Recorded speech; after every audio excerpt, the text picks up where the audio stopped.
بسم الله الرحمن الرحيم نحمده ونصلي على رسوله الكريم أما بعد فأعوذ بالله من الشيطان الرجيم بسم الله الرحمن الرحيم وإنه لكتاب عزيز لا يأتيه الباطل من بين يديه ولا من خلفه تنزيل من حكيم حميد صدق الله العظيم عزتمندو مسلمانان ورونو نن سویډن کې د دې انجیل مقدس دا هغه انجیل دی چې دا د حضرت عیسی علیه الصلاة والسلام چې زمونږه یو برګزیده پیغمبر دی او د محمد رسول الله صلی الله علیه وسلم د پیدایش نه تقریبا 600 کاله مخکې دنیا ته تشریف راوړی هغه پیغمبر باندې یو کتاب نازل شوی و چې د هغې نوم انجیل دی. اوس دا انجیل چې دی دا زما سره چې کومه نسخه ده نو دا نسخه هغه دا وګورئ یعنی انجیل مقدس یعنی ہمارے خداوند اور منجی یسوع مسیح کا نیا عہد نامہ. خو د دې ترجمه دا ما چې دی نو اردو والا راخیستی د دې ډومبی عنوان دی متی کی انجیل، مرقس کی انجیل، لوقا کی انجیل، یوحنا کی انجیل. یعنی انجیل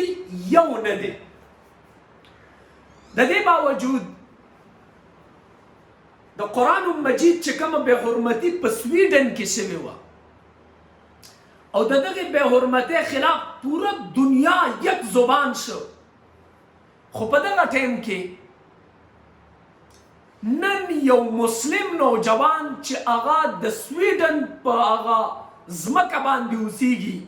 او هغه د شام یو نډر یو ښایسته یو بهادر نوجوان دی چې هغې د سویډن د عدالت نه او د سویډن د حکومت نه باقاعده طور سره د انجیل مقدس او د تورات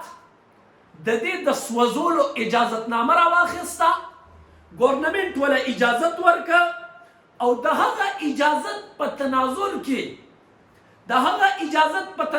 کې د اسرائیل هغه ګنده سفارتخانې مخې ته هغه راغی پوره مؤمن مسلمانان د هغې سره و. ټول مسلمانانو په جرمټ کې هغه لایټ جلاو کو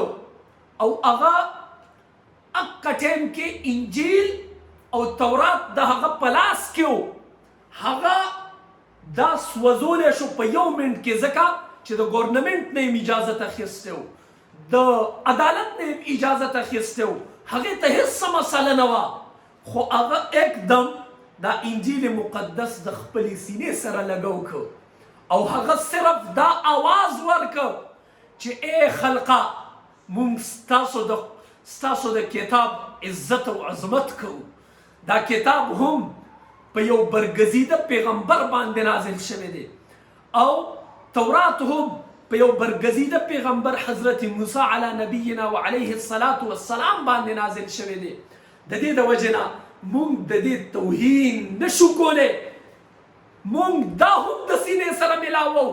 او دا نظریه ده د اسلام، دا نظریه ده د قرآن، دا نظریه ده د محمد رسول الله صلی الله علیه وسلم د دې دین چې مونږه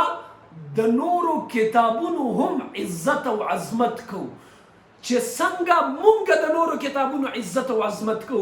دنیا ته پکار ده چې هغه زمونږ د کتاب عزت او عظمت وکړي. دنیا ته پکار ده چې هغه زمونږ د کتاب عزت او احترام وکړي. دنیا ته پکار ده چې هغه زمونږ د کتاب د ناموس چې دا زمونږ دپاره ریډ لاین دی،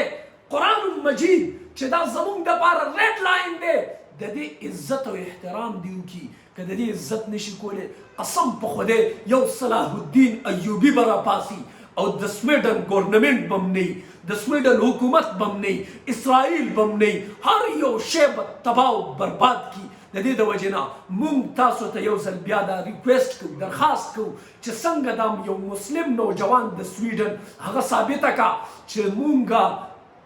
صرف او صرف احتجاج ریکارډ کولو په دې خبره باندې چې زموږ د کتاب عزت او عظمت وکړي، موږ ستاسو د کتاب عزت او عظمت کوو. عزتمندو صرف دومره خبره ده چې نن زه ټولې دنیا ته دا پیغام ورکوم د دغه مسلم نډر او بهادر نوجوان په وساطت سره چې هغه کومه د عظیمه کارنامه وکړه، یقیني طور سره هغه د قرآن حکم ومنلو، یقیني طور سره هغه د اسلام حکم ومنلو، او یقیني طور سره هغه حقیقي طور باندې د محمد رسول الله صلی الله علیه وسلم هغه فرامین، هغه ارشادات په هغې باندې عمل وکړو، او د قرآن دا آیت ولا تصبوا الذین یدعون من دون الله فیصبوا الله عدوا بغیر علم كذلك زينا لكل أمة عملهم ثم إلى ربهم مرجعهم فينبئهم بما كانوا يعملون باندې عملو کو. د دې د وجنا زه ټول امت مسلمه ته ویم چې دا انجیل مقدس دا اگر چې په دې کې تحریف شوی دی، اگر چې دا بدل دی، خو لیکن چونکې دا د الله کتاب دی، د الله کلام دی، د دې د وجنا مونږ د دې د الله کلام نشي کېدلی، خو د الله کتاب دی. د دې د وجې نه مونږ د دې هم عزت او عظمت کوو، مونږ د تورات هم عزت او عظمت کوو، مونږ د زبور هم عزت او عظمت کوو.